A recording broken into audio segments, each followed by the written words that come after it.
तो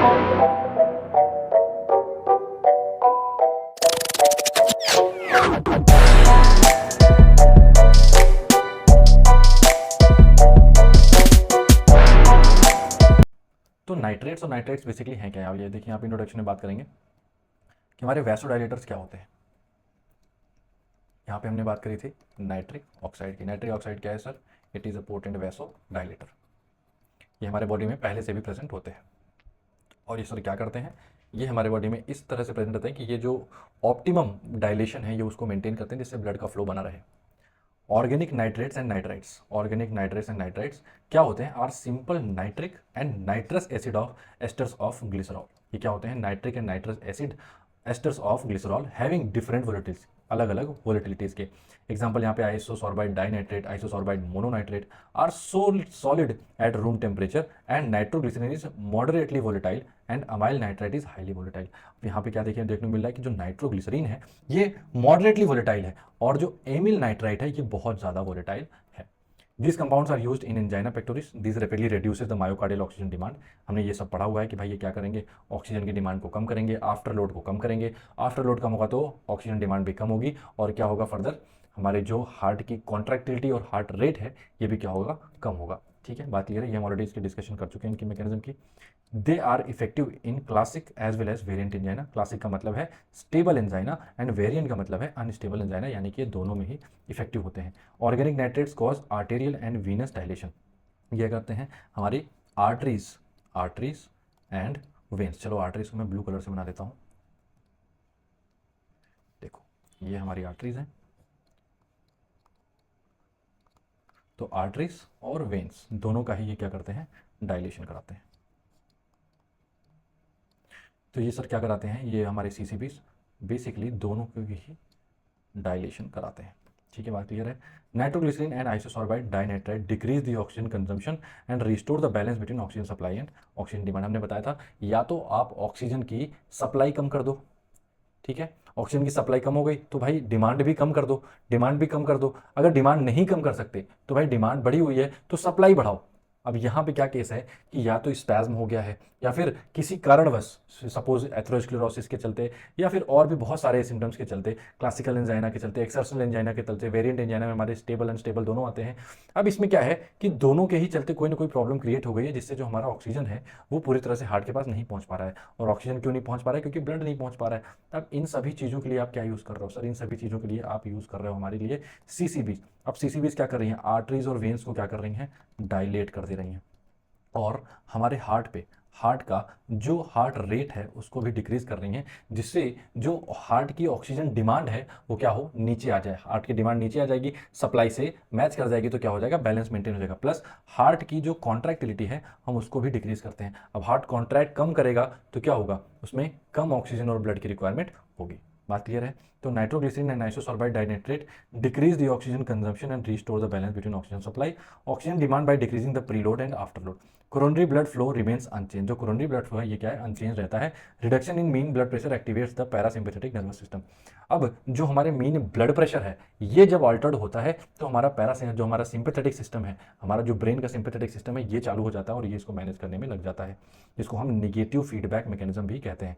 the decrease in oxygen consumption due to arterial and venous vasodilation is partly reversed by increase in heart rate and contractility. अब जो oxygen का जो demand है, जो क्या हुआ है, उसके कंजम्पशन है जो वो अगर डिक्रीज हुआ है due to arterial and venous vasodilation is partly reversed by increase in heart rate. अब ये क्या होता है? ये जस्ट उल्टा हो जाता है by increasing the heart rate and contractility. Organic nitrates inhibit और reverse the coronary artery spasm in variant angina. और जो ऑर्गेनिक नाइट्रेट्स हैं ये क्या करते हैं? ये रिवर्स कर देते हैं कोरोनरी आर्टरीज के स्पैज्म को वेरिएंट एंजाइना में। जैसे कि हमने बताया इस केस से ये कैसे हो जाएंगे? इस तरीके के हो जाएंगे। ठीक है, organic nitrates get rapidly metabolise in liver. ये कहाँ होते हैं सर? बहुत ही रैपिडली ये लीवर में मेटाबोलाइज हो जाएंगे। Small portion of orally administered dose appears in peripheral blood in unchange form, यानी कि थोड़े फॉर्म में दिया जाता है। जब भी किसी को स्टेबल एंजाइना है तब उसकी वजह से, या एक्सर्शनल एंजाइना के केस में इसको दिया जाता है और ये विदिन 15 मिनट में काम करता है और अनचेंज फॉर्म में ही ये आपके ब्लड में मिल जाता है। ठीक है, the drug are lipid soluble and get absorbed by skin and mucus membranes. Vasodilators की बात करें तो ऑर्गेनिक नाइट्रेट्स एंड नाइट्रेट्स की बात हो रही है। अब देखो यहाँ पे हम इसके मैकेनिज्म ऑलरेडी डिस्कस कर चुके हैं। तो nitrates principally act by direct non specific relaxation of smooth muscle. ये करती हैं स्मूथ मसल का रिलैक्सेशन करती हैं, या सिंपल भाषा में कहे सर ये वैसो डायलेशन करती हैं। ठीक है, वैसो डायलेशन करती हैं। अब आप बताते हैं इसको कैसे वैसो डायलेशन करती हैं। देखो सिंपल सी बात है, जैसे ही आपने ऑर्गेनिक नाइट्रेट्स लिया या ऑर्गेनिक नाइट्रेट्स लिया, अब ऑर्गेनिक नाइट्रेट्स लिए ये तुरंत ही कन्वर्ट हो जाएंगे किसमें, नाइट्रिक ऑक्साइड में। किसमें, नाइट्रिक ऑक्साइड, यानी कि इनको NO कह सकते हैं। अब NO में कन्वर्ट हुई, NO में कन्वर्ट करते ही ये स्टिमुलेट करेंगी वैस्कुलर गुएनालाइल साइक्लेस, वैस्कुलर, चलो इसको दूसरे पेन से हम लिखते हैं, this will stimulate vascular guanylyl cyclase.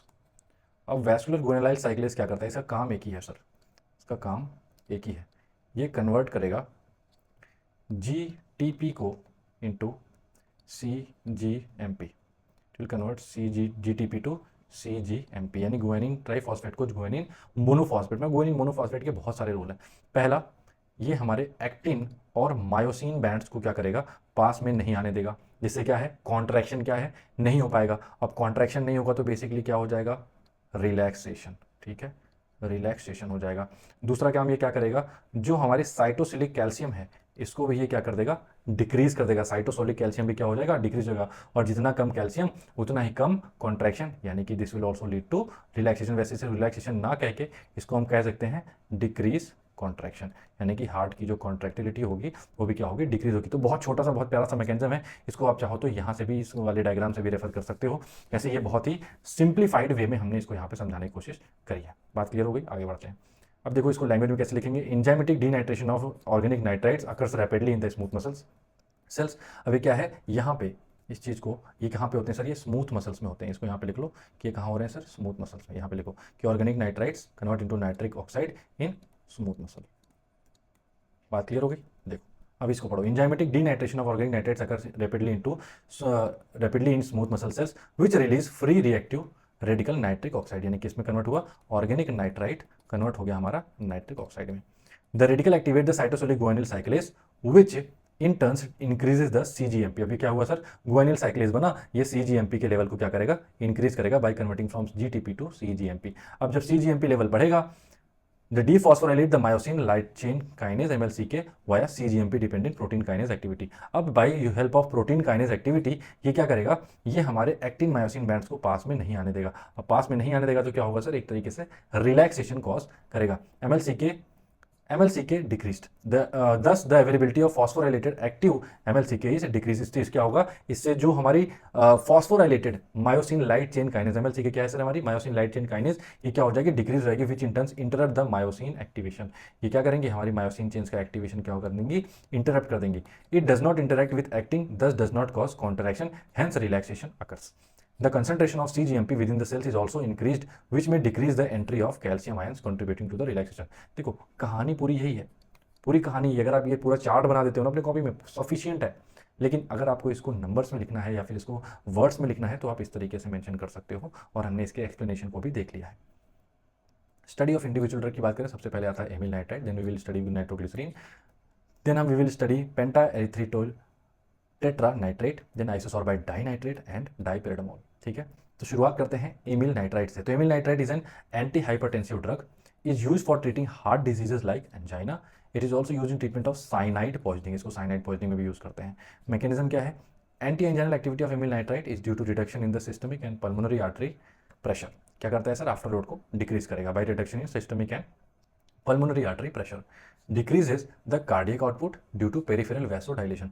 Cardiac output को भी क्या करेगा, रिड्यूस करेगा। देखो दो चीजें हो गई, एक क्या हो गया, सिस्टमिक एंड पेरिफेरल प्रेशर को क्या करेगा, ये रिड्यूस कर देगा, जिससे क्या होगा सर, आफ्टर लोड डिक्रीज हो जाएगा। ठीक है, दूसरा इसने क्या काम किया, पेरिफेरल वैसोडाइलेशन किया, पेरिफेरल वैसोडाइलेशन। क्लियर है, and not coronary artery dilation. और इसमें सब में आपको याद रखना है कि जो कोरोनरी आर्टरीज है इट रिमेन्स अनऑल्टर्ड, इसमें किसी भी तरीके का चेंज देखने को नहीं मिलता है। Amyl nitrate source for nitric acid that is responsible for the above mentioned mechanism. Amyl nitrate is use for antidote to cyanide poisoning. Amyl nitrate को आप यहाँ पे स्टार मार्क करेंगे, amyl nitrite used for cyanide poisoning.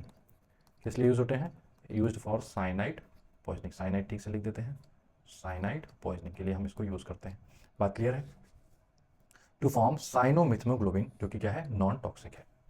Synthesis की बात करें तो CH3 का होल ट्वाइस CS2 जब ये रिएक्ट करेगा HNO2 से तो हमारा एमिल नाइट्राइड बनेगा। यूजेस की बात करें, use in treatment of heart disease and angina, sometimes use in antidote in cyanide poisoning, it is use as a cleaning agent and solvent in industrial household application. Then fourth point की बात करें, it is added with some perfumes in a very small quantity, क्योंकि इसका जो order होता है वो भी बहुत ही बढ़िया होता है।